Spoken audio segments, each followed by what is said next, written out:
We have awakened, O Lord, seeking your glory. Nakita namin, Panginoon, ang inyong kaluwalhatian, Panginoon, even your goodness to us, O God. Father, nalaman namin, Panginoon, ang inyong nasinaya namin ang iyong kabaitan, ang iyong pagmamahal sa amin. For your love is new every morning and it never ceases, Lord God.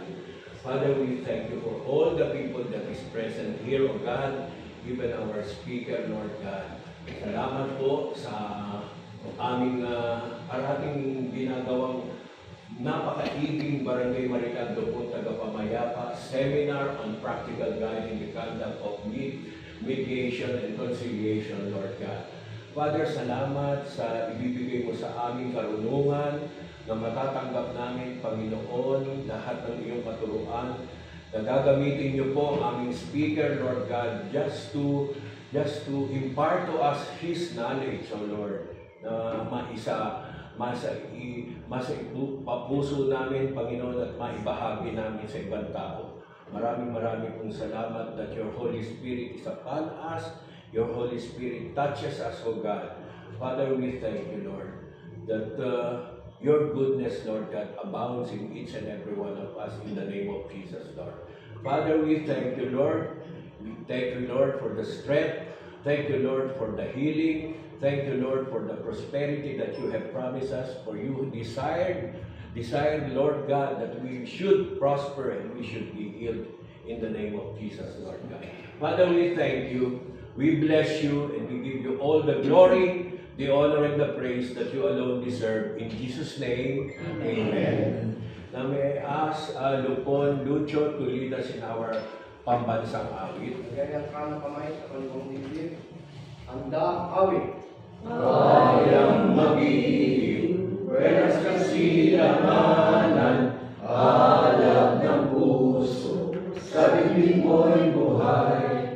Lupang hinirang, tuyak ka ng mag-ibig, sa manlulubi, di ka pasisiin, sa dagat at bundok, sa simoy at sa langit mong buhaw, may ilatang tula at awit sa paglayang minamahal, ang isat ng watawat mo'y tagumpay na nagmimig, ang bituin at araw niya kailan pa may mabibilin, lupa ng araw ng buwan, ating pagsinta, buhay langit sa piling mo.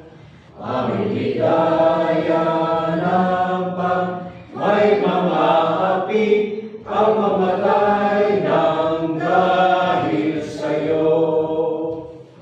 Thank you very much for that wonderful tune. Okay? Bago picture painting muna, or I shall introduce the speaker first, no? Alam niyo, message nyo? Yeah, oo nga pala. Oo, message nyo. So, alam niyo, we have done this very well, and we have even planned talagang in one accord, sinabi namin that ito ang magiging speaker, yung nakatayo sa kanan ko. Talagang, kasi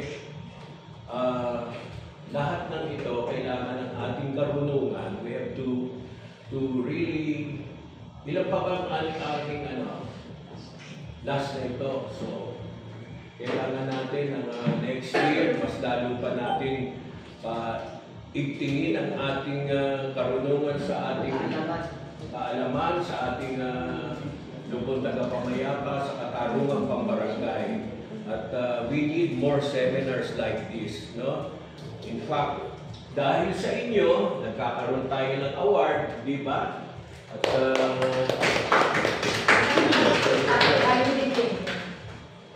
sa inyong yung cooperation, dahil ang lubon natin is unified, kaya pag sinabi natin na merong duty, meron tayong duty na dapat gampanan na ina-assign sa atin ng ating local secretary.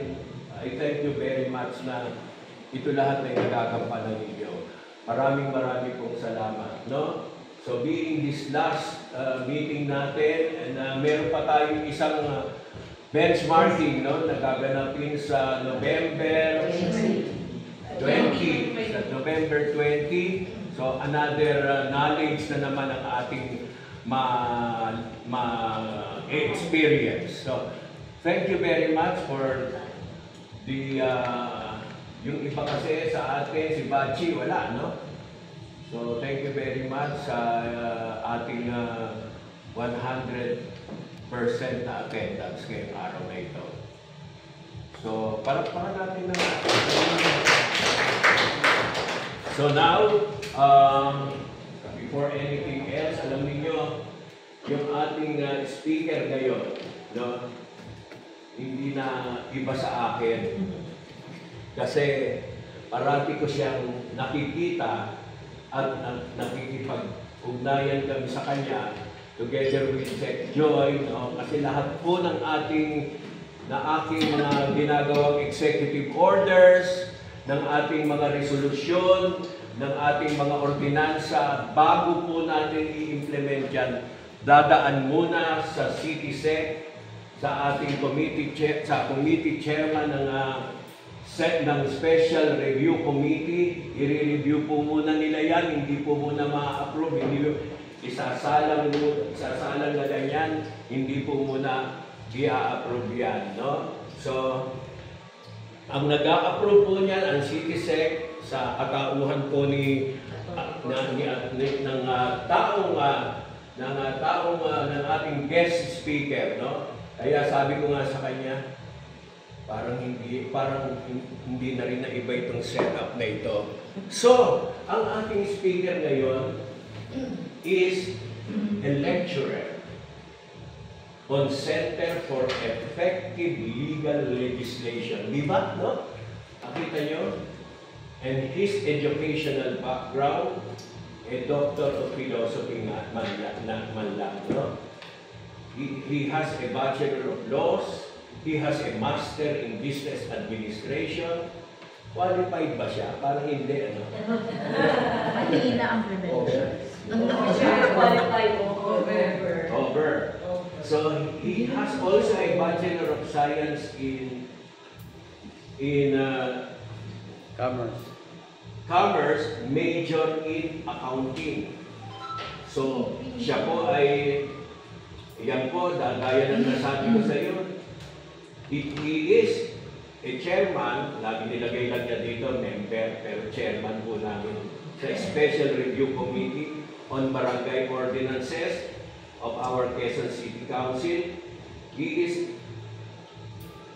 the representative of majority floor leaders si Kay Majo, si Doray de la Mente, si Consejal Doray de la Mente, and the head of Center for Effective Local Legislation.